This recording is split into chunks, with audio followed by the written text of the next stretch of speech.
Matteo Salvini, l'homme qui fait trembler l'Union européenne, allié à Silvio Berlusconi, le chef de file de l'extrême droite italienne, pourrait diriger le futur gouvernement italien. On n'en est certes pas là.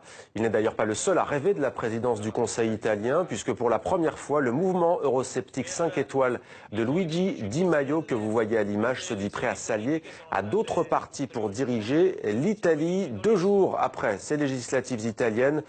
On va se pencher ce soir sur la Belgique. Le Royaume peut-il, à son tour, lors des prochains mois, connaître l'émergence de partis populistes? C'est pour nous le fait du jour.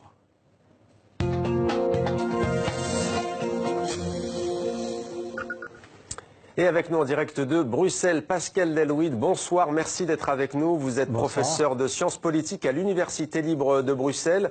Avant de parler de la Belgique, peut-être d'abord quelques mots sur ce cataclysme politique en Italie. Quel enseignement faut-il, selon vous, en tirer ? Je crois qu'il y a deux enseignements. Le premier, un peu propre à l'Italie, c'est que c'est un système politique qui se cherche maintenant depuis 20 ans, depuis la fin du monopole de la démocratie chrétienne, le bouleversement du paysage politique dans les années 90, et on voit que ce système politique ne s'est pas stabilisé, et donc l'élection d'hier a confirmé une forme d'instabilité. Et puis un deuxième message, bien sûr, c'est que l'Italie a dû gérer largement seule, comme la Grèce d'ailleurs, l'arrivée de très nombreux migrants avec une forme de soulagement dans le chef, parfois des édiles européens, parfois des autres États européens.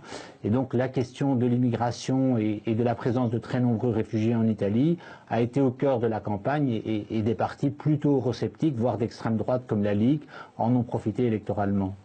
La Belgique, Pascal Delhouit, on le sait, a connu plusieurs crises politiques ces dernières années. Le Royaume peut-il connaître un scénario à l'italienne ? Je dirais qu'on est également dans une phase de transition du système politique en Belgique. En même temps, elle s'est déjà donnée à voir aux élections législatives de 2014, puisque le principal parti du pays est à la fois un parti indépendantiste flamand et, dans les termes belges, plutôt un parti eurosceptique, ce qui est plutôt exceptionnel en Belgique. L'ANVA, la Nouvelle Alliance Flamande, qui est le principal parti de la majorité fédérale, siège au Parlement européen avec les conservateurs britanniques, avec Droit et Justice de Pologne, avec le Parti populaire danois, donc un parti d'extrême droite. On est déjà dans une configuration où il y a un caractère d'exceptionnalité dans le rapport du système politique belge, de la vie politique belge à l'Union européenne.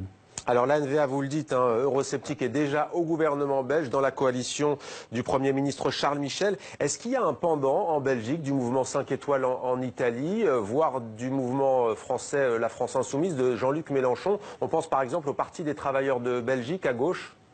Oui, ce sera un des partis qu'on va observer très fortement dans la grande séquence électorale qui s'ouvre en Belgique, aux élections communales qui interviennent dans quelques mois, et puis aux élections régionales, fédérales, européennes qui interviennent au printemps 2019.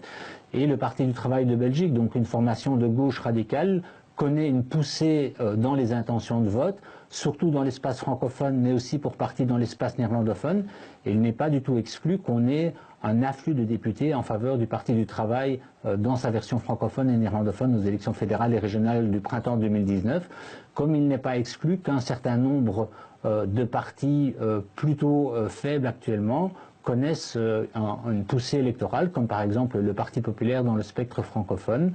Donc ce sera un des aspects qu'on va étudier, parce que la grande donnée en Belgique, comme dans les autres États européens, c'est que les grands partis traditionnels, libéraux, démocrates, chrétiens et socialistes, sont plutôt à la peine dans les sondages. Justement, peut-être pour finir, quelques mots rapidement sur le Parti socialiste francophone de Belgique. Il est plutôt exsangue, on sait, depuis les dernières élections législatives. Est-ce qu'il peut se refaire une santé ?